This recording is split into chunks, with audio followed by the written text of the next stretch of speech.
ದೇವರು ಪ್ರೀತಿಸುವ ಪ್ರೀತಿಯ ಬಿಗ್ ಜೆ ಟಿ ವಿ ಪ್ರಿಯ ವೀಕ್ಷಕರಿಗೆ ನಮ್ಮ ಕರ್ತನಾದ ಯೇಸು ಕ್ರಿಸ್ತನ ಹೆಸರಿನಲ್ಲಿ ವಂದಿಸಿ ನಿಮಗೆ ಸ್ವಾಗತ ಬಯಸ್ತಿದ್ದೇವೆ. ಬನ್ನಿರಿ, ದೇವರ ವಾಕ್ಯವನ್ನು ಇಂದು ನಾವು ಅಧ್ಯಯನ ಮಾಡಿಕೊಳ್ಳೋಣ. ಇಂದಿನ ನಮ್ಮ ಅಧ್ಯಯನ ಮೀಕನ ಗ್ರಂಥ the book of mica chapter 2.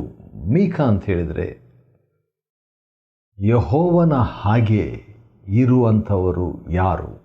Who is like ಅಂಟು ಯಾವೆ?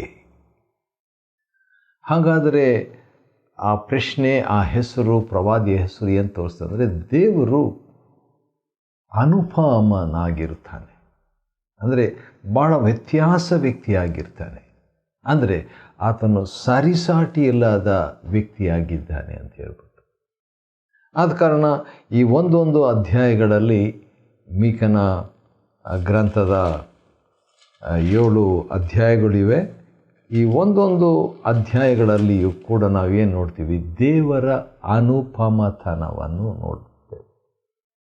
V see the uniqueness of God in every chapter of Micah. ಈಗ 2ನೇ ಅಧ್ಯಾಯದಲ್ಲಿ ನೋಡುವುದಾದರೆ ನಾವು ದೇವರ 10 ಅನುಪಮತನಗಳನ್ನು ನೋಡೋಣ. ಬನ್ರಿ, 10 uniqueness of Yahweh from chapter 2 of Micah. ಮೊಟ್ಟ ಮೊದಲನೇದಾಗಿ ನೋಡುವಾಗ ದೇವರು ಹೇಳುವಂಥದ್ದು 3ನೇ ವಚನದಲ್ಲಿ, 2ನೇ ಅಧ್ಯಾಯ 3ನೇ ವಚನದಲ್ಲಿ ದೇವರು ಹೇಳುವಂಥದ್ದು ಏನಂದರೆ, ಈ ವಂಶಕ್ಕೆ ನಾನೇ ಕೇಡನ್ನು ಕಲ್ಪಿಸುತ್ತೇನೆ. ಐ ವಿಲ್ ಸೆಂಡ್ ರಹ. ರಹ ಅಂದರೆ ಕೇಡು. ಕೇಡು ಅಂತ ಇಲ್ಲಿ ಭಾಷಾಂತರ. ರಹ, ಕೇಡು ಅಂದರೆ ಅರ್ಥ ಮೂಲ ಭಾಷೆಯಲ್ಲಿ ಹಾನಿಯನ್ನು ನಾನು ಕಲ್ಪಿಸುತ್ತೇನೆ, ಅಥವಾ ನಾನು ಭಾರವನ್ನು ಹೊರುವಂತೆ ಮಾಡುತ್ತೇನೆ, ಅಥವಾ ನಾನೇ ಈ ವಂಶಕ್ಕೆ ನಾನೇ ದುಃಖವನ್ನು ಕಲ್ಪಿಸುತ್ತೇನೆ, ಸಾರು. ಆದ ಕಾರಣ ಹಾನಿ, ಈ ಕೇಡು ಅಂದರೆ ಹಾನಿ. ಒಬ್ಬ ಶಸ್ತ್ರಚಿಕಿತ್ಸಕನ ಹಾನಿ ಇದ್ದ ಹಾಗೆ. ಯಾಕಂತೇಳಿದ್ರೆ ಆ ಶಸ್ತ್ರಚಿಕಿತ್ಸಕನ ಆ ಕತ್ತಿಗೂ ಕೊಲೆಗಾರನ ಕತ್ತಿಗೂ ವ್ಯತ್ಯಾಸ ಇದೆ. ಇಬ್ಬರು ಕತ್ತಿ ಹಿಡಿದಿದ್ದಾರೆ. ಅದರ ವ್ಯತ್ಯಾಸ ಮನೋಭಾವನೆಯಲ್ಲಿ, ಮನಸ್ಥಿತಿಯಲ್ಲಿ, ಉದ್ದೇಶದಲ್ಲಿ. ಆದ ಕಾರಣ ದೇವರು ತನ್ನ ಜನರಿಗೆ ಹಾನಿಯನ್ನು, ಹರ್ಟನ್ನು, ನೋವನ್ನು, ದುಃಖವನ್ನು, ಭಾರವನ್ನು ಹೊರಿಸುವಾಗ ಏನಾಗ್ತದೆ? ಅದು ಒಳ್ಳೆಯ ಉದ್ದೇಶದಿಂದ ಆತನು ಮಾಡುವಂಥದ್ದಾಗಿದೆ. ಆತನ ಹಸ್ತದಿಂದ ಅದನ್ನು ಮಾಡುವಾಗ, ಆತನಿಂದಲೇ ಅದನ್ನು ತನ್ನ ಜನರಿಗೆ, ತನ್ನ ಸ್ವರೂಪದಲ್ಲಿ ಉಂಟು ಮಾಡಿದಂಥ ಜನರಿಗೆ ದೇವರು ಸ್ಪರ್ಶಿಸುವಾಗ ಏನಾಗ್ತದೆ? ಅದು ಒಳ್ಳೆಯದಾಗೇ ಆಗುತ್ತೆ. ಅದರಿಂದ ಪ್ರಯೋಜನ ಆಗುತ್ತೆ, ಆಶೀರ್ವಾದ ಆಗುತ್ತೆ. ಸರಿ, ಇದು ದೇವರ ಮೊದಲನೇ ಅನುಪಮತನ. ಅದೇನಂತ ಹೇಳಿದರೆ, ಆತನು ಹಾನಿಯನ್ನು, ನೋವನ್ನು ಕಲ್ಪಿಸುವ ಆತನು ಅಂತ ಹೇಳ್ಬಿಟ್ಟು. 2ನೇದಾಗಿ 4ನೇ ವಚನದಲ್ಲಿ ನಾವು ನೋಡ್ತೇವೆ. ಅದೇನಂತ ಹೇಳಿದರೆ, 10 ದೇವರ ಅನುಪಮತನಗಳು, ದೇವರ ಸರಿಸಾಟಿ ಇಲ್ಲದ ಸಂಗತಿಗಳು 10 ಅಂತ ನೋಡಿಕೊಳ್ತಿದ್ದೇವೆ. ಅದರಲ್ಲಿ 1 ಮುಗೀತು, ಇನ್ನು 9 ಇದೆ. ಅದರಲ್ಲಿ 2ನೇದು ಏನಂತ ಹೇಳಿದರೆ, ಯೆಹೋವನೆಂದರೆ ಇರುವಾತನೇ ಆಗಿದ್ದೇನೆ ಎಂದು ಹೇಳಿದ ಆತನು ಎಂಬಾತನು. ಯೆಹೋವನು ನಮ್ಮವರ ಸ್ವಾಸ್ಥ್ಯವನ್ನು ಪರಾಧೀನ ಮಾಡಿದ್ದಾನೆ, ಬೇರೆಯವರು ಕೊಟ್ಟಿದ್ದಾನೆ ಅಂತ ಹೇಳ್ಬಿಟ್ಟು ಒಂದು ಮಾತಿದೆ. ಇದು ವಿಶ್ವಾಸಿಯ ಒಂದು ಸ್ವಾಸ್ಥ್ಯವನ್ನು ಅವಿಶ್ವಾಸಿ ಕೊಡ್ಬೋದು, ಅವಿಶ್ವಾಸಿಯ ಸ್ವಾಸ್ಥ್ಯವನ್ನು ವಿಶ್ವಾಸಿ ಕೊಡ್ಬೋದು. ಯಾರಿಗೆ ಬೇಕಾದರೂ ದೇವರು ಯಾವುದನ್ನು ಬೇಕಾದರೂ ಕೊಡ್ಬೋದು. ಅದಕ್ಕೆ ಒಂದು ಕಾರಣ ಏನಂದರೆ, ನಾನು ಓದ್ತೇನೆ, ಅದನ್ನು ಎಷ್ಟು ಸಾರಿ ಓದಿದರೂ ಒಳ್ಳೆಯದೇ. ಅದರಲ್ಲಿ ಇರುವಂಥ 4 ವಿಷಯಗಳನ್ನು ನಾವು ನೋಡಿಕೊಳ್ಳೋಣ. ಕೀರ್ತನೆ 24 ಮೊದಲನೇ ವಚನ, ಭೂಮಿಯು ಅದರಲ್ಲಿರುವ ಸಮಸ್ತವು ಯೆಹೋವನದು, ಲೋಕವು ಅದರ ನಿವಾಸಿಗಳು ಆತನವೇ. ಹಾಗಾದರೆ ಕೀರ್ತನೆ 24:1 4 ವಿಷಯಗಳು ದೇವರಿಗೆ ಸೇರಿದ್ದು ಅಂತ ಬರೆದಿದೆ. 4 ವಿಷಯಗಳು ದೇವರಿಗೆ ಸೇರಿದ್ದು. ಏನೆಲ್ಲ ನೋಡೋಣ ಬನ್ನಿರಿ. ಭೂಮಿ, ಅದರಲ್ಲಿರುವ ಸಮಸ್ತ ವಸ್ತುಗಳು, ಲೋಕದ ನಿವಾಸಿಗಳು. ಹಾಗಾದರೆ ಇವೆಲ್ಲವೂ ದೇವರಿಗೆ ಸೇರಿದ್ದಂತೆ. ಹಾಗಾದರೆ ದೇವರು ಯಾವುದನ್ನಾದರೂ ತಕ್ಕೊಂಡು ಯಾರಿಗಾದರೂ ಕೊಡ್ಬೋದು. ಯಾಕಂದರೆ ಒರಿಜಿನಲ್ ಓನರ್ ಆತನೇ ಆಗಿದ್ದಾನೆ. ಆದ ಕಾರಣ ಮೀಕಾ 2:4 ನೋಡುವಾಗ, ಯೆಹೋವನು ನಮ್ಮವರ ಸ್ವಾಸ್ಥ್ಯವನ್ನು ಪರಾಧೀನ ಮಾಡಿದ್ದಾನೆ ಅಂತ ಹೇಳುವಾಗ ಮಾಡಿಬಿಟ್ಟು ದೇವರು ಹಂಚಿಕೊಟ್ಟಿದ್ದಾನೆ. ಕೊಡ್ಬೋದು, ಆತನ ಇಷ್ಟ, ಆತನಲ್ಲಿ ತಪ್ಪಿಲ್ಲ.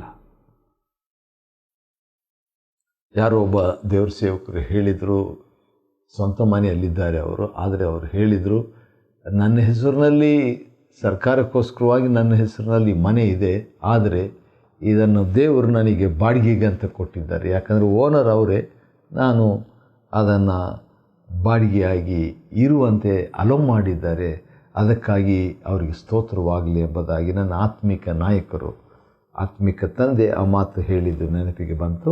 3ನೇದಾಗಿ, ಅಂದ ಹಾಗೆ ಮೀಕನ ಗ್ರಂಥ 2ನೇ ಅಧ್ಯಾಯದಲ್ಲಿ ದೇವರ 10 ಅನುಪಮತನಗಳನ್ನು ನೋಡಿಕೊಳ್ತಿದ್ದೇವೆ, ಅಥವಾ ಯೆಹೋವನ 10 ಅನುಪಮತನಗಳು.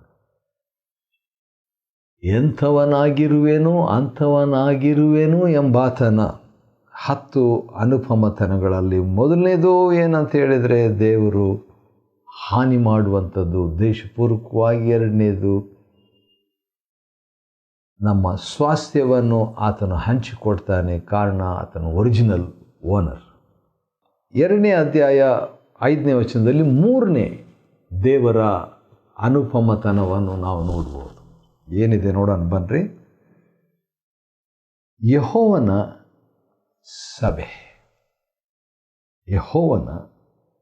ಸಭೆ. ಇದು ಕೂಡ ದೇವರ ಅನುಪಮತನವಾಗಿದೆ. ಆತನಿಗೊಂದು ಸಭೆ ಇದೆ, ಆತನು ನಾಯಕನಾಗಿದ್ದಾನೆ, ಆತನು ಅದರಲ್ಲಿ ತೀರ್ಮಾನಗಳನ್ನು ತೆಗೆದುಕೊಳ್ಳುವಂಥದ್ದನ್ನು ಕೂಡ ನೋಡಿಕೊಳ್ಬೋದು. ಉದಾಹರಣೆಗೆ ನೋಡುವಾಗ, ಒಂದು ಸರಿ ದೇವರು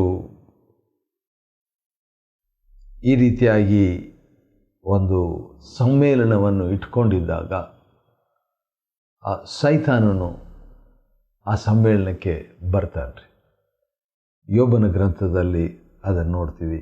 ದೇವರು ಒಂದು ಸಭೆಯಾಗಿ ಸೇರಿದ್ದಂಥ ವೇಳೆಯಲ್ಲಿ ಬರುವಂಥದ್ದು.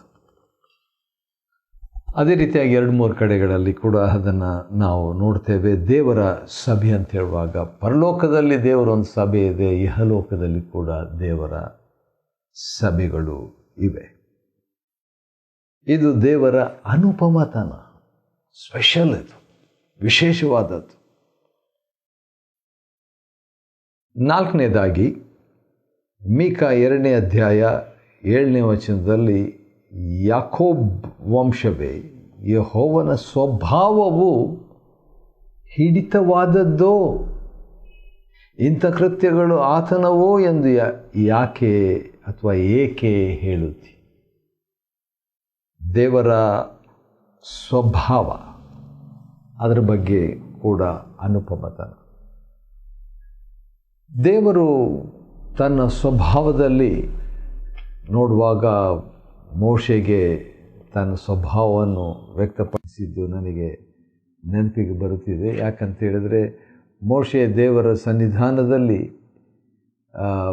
ಇದ್ದಂಥ ವೇಳೆಯಲ್ಲಿ ದೇವರು ತನ್ನ ಬಗ್ಗೆ ಮೋಶೆಗೆ ಪ್ರಕಟ ಮಾಡಿದಂಥ ಒಂದು ಮಾತು ಭಾಳ ಸ್ಪಷ್ಟವಾಗಿದೆ, ಭಾಳ ಚೆನ್ನಾಗಿದೆ. ಅದನ್ನು ನಿಮಗಾಗಿ ಓದ್ತೇನೆ ನಾನು. ವಿಮೋಚನಕಾಂಡ 34ನೇ ಅಧ್ಯಾಯ 6ನೇ ವಚನದಿಂದ ಇರುವಂಥ ಒಂದು ವಾಕ್ಯ ಭಾಗ. ಯೆಹೋವನು ಎಕ್ಸಡಸ್ 34:6 ಮೋಶೆಯ ಎದುರಾಗಿ ಹೋಗುತ್ತಾ ಪ್ರಕಟವಾಗಿ ಹೇಳಿದ್ದೇನೆಂದರೆ ಏನಂತೆ? ಯೆಹೋವ ಕನಿಕರವು ದಯೆಯು ಉಳ್ಳ ದೇವರು, ದೀರ್ಘಶಾಂತನು, ಪ್ರೀತಿಯೂ ನಂಬಿಕೆಯೂ ಉಳ್ಳವನು, ಸಾವಿರಾರು ತಲೆಗಳವರೆಗೂ ದಯೆ ತೋರಿಸುವನು. ವಾವ್! ದೇವರ ದಯೆಗೆ ಮಿತಿ ಇಲ್ಲ ಅಂತ ಹೇಳ್ಬೋದು. ದೋಷಪರಾಧ ಪಾಪಗಳನ್ನು ಕ್ಷಮಿಸುವವನು. ದೋಷ, ಅಪರಾಧ, ಪಾಪ ಇವುಗಳನ್ನು ಕ್ಷಮಿಸುವವನು ದೇವರು. ಅಂಥ ಅನುಪಮ ದೇವರು ಎಲ್ಲಿಯೂ ಇಲ್ಲ. ಹೌದು, ಅದೇ ಸಂದರ್ಭದಲ್ಲಿ ದೇವರು ಅಪರಾಧಗಳನ್ನು ಶಿಕ್ಷಿಸದೇ ಬಿಡೋದಿಲ್ಲ. ತಂದೆಗಳ ದೋಷಫಲವನ್ನು ಮಕ್ಕಳ ಮೇಲೆ 3-4 ತಲೆಗಳವರೆಗೆ ಮಾಡುವುದಾಗಿ ದೇವರು ಹೇಳ್ತಾನೆ. ಅನಂತರ ಆ ಮಾತಿನ ಬಗ್ಗೆ ಒಂದು ಬದಲಾವಣೆಯನ್ನು ಇಸ್ರಾಯೇಲ್ ದೇಶದಲ್ಲಿ ತರಲಾಯಿತು. ಅದು ಏನಂತ ನೋಡೋಣ. 18ನೇ ಅಧ್ಯಾಯ ಯೆಹೆಜ್ಕೇಲನ ಗ್ರಂಥದಲ್ಲಿ ಇರುವಂಥ ಒಂದು ಮಾತು. ಅದೇನೆಂದರೆ, ತಂದೆಗಳು ಹುಳಿ ದ್ರಾಕ್ಷಿಯನ್ನು ತಿಂದರು, ಮಕ್ಕಳ ಹಲ್ಲುಗಳು ಚಳಿತು ಹೋಗಿವೆ ಎಂಬ ಗಾದೆಯನ್ನು ನೀವು ಇಸ್ರಾಯೇಲ್ ದೇಶದ ವಿಷಯವಾಗಿ ಹೇಳುವುದೇಕೆ? ಅಂದರೆ ತಂದೆ ಏನಾದರೂ ತಪ್ಪು ಮಾಡಿದರೆ ಮಕ್ಕಳಿಗೆ ಅದು ಹಾನಿ ಆಗ್ತದೆ ಅಂತ ಅವರು ನಂಬಿದ್ರು ಎಷ್ಟೋ ವರ್ಷಗಳಿಂದ. ಮೋಶೆ ಕಾಲದಿಂದ ಇಸ್ರಾಯೇಲರು ನಂಬಿದ್ರು. ಆದರೆ ಯೆಹೆಜ್ಕೇಲನ ಕಾಲದಲ್ಲಿ ದೇವರು ಹೇಳುವಂಥ ಮಾತು 3ನೇ ವಚನದಲ್ಲಿದೆ. 18:3 ಕರ್ತನಾದ ಯೆಹೋವನು ಇಂತೆನ್ನುತ್ತಾನೆ, ನನ್ನ ಜೀವದಾಣೆ. ದೇವರು ತನ್ನ ಜೀವದ ಮೇಲೆ ಆಣೆ ಇಟ್ಟಾಗ ಅದು ಭಾಳ ಸೀರಿಯಸ್ ಆಗಿರಬೇಕು. ನೋಡೋಣ ಬನ್ನಿರಿ. ನನ್ನ ಜೀವದಾಣೆ, ನೀವು ಈ ಗಾದೆಯನ್ನು ಇಸ್ರಾಯೇಲಿನಲ್ಲಿ ಇನ್ನೂ ಎತ್ತಬೇಕಾಗುವುದಿಲ್ಲ. ಹೌದಾ? ಹಾಗಾದರೆ ತಂದೆ ತಾಯಿಗಳ ದೋಷವನ್ನು 3-4 ತಲೆಗಳವರೆಗೆ, ತಲೆಮಾರುಗಳವರೆಗೆ ದೇವರು ಹಾಕ್ತೇನೆ ಅಂತ ಹೇಳಿದಾಗ ಅದು ಇಲ್ವಾ? ಇಲ್ಲ. ಯಾಕಂದರೆ 4ನೇ ವಚನದಲ್ಲಿ ಸಕಲ ನರರು ನನ್ನವರೇ, ತಂದೆಯೇನು ಮಗನೇನು, ನರ ಪ್ರಾಣಿಗಳೆಲ್ಲವೂ ನನ್ನ ಅಧೀನದಲ್ಲಿವೆ. ಪಾಪ ಮಾಡುವ ಪ್ರಾಣಿಯೇ ಸಾಯುವುದು, ಅಥವಾ ಪಾಪ ಮಾಡುವ ವ್ಯಕ್ತಿಯೇ ಸಾಯಬೇಕು. ತಂದೆ ಮಾಡಿದ್ದನ್ನು ಮಕ್ಕಳಿಗೆ 3-4 ತಲೆಮಾರುಗಳವರೆಗೆ ಹಾಕ್ತಾನೆ ಎಂಬ ಮಾತನ್ನು ನಿಲ್ಲಿಸಿಬಿಡ್ರಿ. ಇನ್ನು ಮುಂದೆ ಆಡಬಾರ್ದು ಇಸ್ರಾಯೇಲ್ನಲ್ಲಿ ದೇವರು ಹೇಳಿದ ಆದ ಕಾರಣ ನಾವು ನಿಲ್ಲಿಸಿಬಿಡೋದು ಒಳ್ಳೆಯದು. ಸರಿ. ಅಂದ ಹಾಗೆ ಮೀಕನ ಗ್ರಂಥ 10ನೇ ಅಧ್ಯಾಯ 2ನೇ ಅಧ್ಯಾಯದಲ್ಲಿ 10 ದೇವರ ಅನುಪಮತನಗಳನ್ನು ನೋಡಿಕೊಳ್ತಾ ಇದ್ದೇವೆ. 10 ಯುನೀಕ್ನೆಸ್ ಅಬೌಟ್ ಗಾಡ್. ಯಾಕಂದರೆ ಮೀಕ ಅಂತ ಹೇಳಿದರೆ ಯೆಹೋವನ ಹಾಗೆ ಇರುವಂಥವರು ಯಾರು ಎಂಬ ಅರ್ಥ. ಈಗ ದೇವರು ತನ್ನ ಸ್ವಾಸ್ಥ್ಯದ ಬಗ್ಗೆ, ತನ್ನ ಸಭೆಯ ಬಗ್ಗೆ, ತನ್ನ ಸ್ವಭಾವದ ಬಗ್ಗೆ ಹೇಳಿ ಆಯ್ತು. ಈಗಾಗಲೇ 4 ವಿಷಯಗಳಾದವು. ಅದರಲ್ಲಿ ಒಂದು ಮಾತು ಹೇಳಬೇಕಾದೇನಂತ ಹೇಳಿದರೆ 2ನೇ ಅಧ್ಯಾಯ 7ನೇ ವಚನದಲ್ಲಿ, ನನ್ನ ನುಡಿಗಳು ಸನ್ಮಾರ್ಗಿಗಳಿಗೆ ಹಿತಕರವಷ್ಟೇ. ವಾವ್! ದೇವರ ನುಡಿಗಳು, ಇದು 5ನೇದಾಗಿ ಇರುವಂಥ ಒಂದು ವಿಷಯ. ದೇವರ ನುಡಿಗಳು ಅನುಪಮವಾದದ್ದು. ಆ ನುಡಿಗಳು ಸನ್ಮಾರ್ಗಿಗಳಿಗೇ ಹಿತಕರವಷ್ಟೇ. ಕೆಲವು ಸಾರಿ ದೇವ್ರ ವಾಕ್ಯ ರುಚಿಯಾಗಿ ಇರೋದಿಲ್ಲ. ಯಾಕೆ? ನಾವು ಸನ್ಮಾರ್ಗಿಯಾಗಿದ್ದರೆ ಹಿತಕರವಾಗಿರ್ತದೆ, ರುಚಿಯಾಗಿರ್ತದೆ. 6ನೇದಾಗಿ 2ನೇ ಅಧ್ಯಾಯ 9ನೇ ವಚನ ಮೀಕನ ಗ್ರಂಥದಲ್ಲಿ ದೇವರು ಮಹಿಳೆಯರ, ತನ್ನ ವಿಶ್ವಾಸಿಗಳ, ತನ್ನನ್ನು ನಂಬುವ ಮಹಿಳೆಯರ ಬಗ್ಗೆ ಕೂಡ ಆತನು ಮಾತನಾಡುವ ವ್ಯಕ್ತಿಯಾಗಿದ್ದಾನೆ. God is empowering women folks. ಯಾಕಂತ ಹೇಳಿದರೆ ದೇವರಿಗೆ ಅವರ ಹೃದಯವನ್ನು ಬಲ್ಲವನಾಗಿದ್ದಾನೆ. ಆದ ಕಾರಣ ದೇವರು ಅವ್ರ ವಿಷಯದಲ್ಲಿ ಏನಾದರೂ ಅನ್ಯಾಯ ನಡೆದಿದ್ದರೂ ಕೂಡ ನೋಡುವಾತನಾಗಿದ್ದಾನೆ, ಕೇಳುವಾತನಾಗಿದ್ದಾನೆ, ದಂಡಿಸಲು ಶಕ್ತನಾಗಿರುವಾತನಾಗಿದ್ದಾನೆ. ಸರಿ, 9ನೇ ವಚನದ 2ನೇ ಭಾಗದಲ್ಲಿ ನಾವು ನೋಡುವಾಗ ಇನ್ನೊಂದು ವಿಷಯವನ್ನು ಕೂಡ ದೇವರ ಅನುಪಮತನದಲ್ಲಿ ನಾವು ನೋಡ್ತೇವೆ. ಅದೇನಂತ ಹೇಳಿದರೆ, ಅವರ ಸಣ್ಣ ಮಕ್ಕಳಿಗೆ ನನ್ನ ಮಹಿಮೆಯ ಹಕ್ಕನ್ನು. ಮಹಿಮೆಯ ಹಕ್ಕು. ಹಾಗಾದರೆ ದೇವರ ಮಹಿಮೆಯುಳ್ಳಂಥ ಹಕ್ಕು ಅದು ಮಕ್ಕಳಿಗೆ ಬರಬೇಕಂತ ಹೇಳ್ಬಿಟ್ಟು ದೇವರು ಇಷ್ಟಪಡುವಂಥದ್ದನ್ನು ಇಲ್ಲಿ ವ್ಯಕ್ತಪಡಿಸುವಂಥದ್ದಾಗಿ ನೋಡ್ತೇವೆ.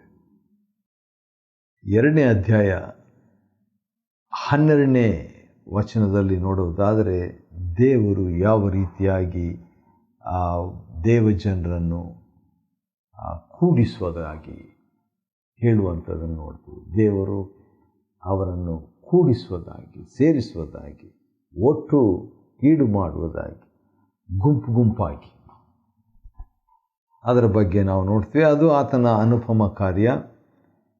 2ನೇ ಅಧ್ಯಾಯ 13ನೇ ವಚನದಲ್ಲಿ ನೋಡುವಾಗ ದೇವರು ಇನ್ನೊಂದು ವಿಷಯವನ್ನು ಹೇಳುವಂಥದ್ದನ್ನು ನೋಡಬಹುದು.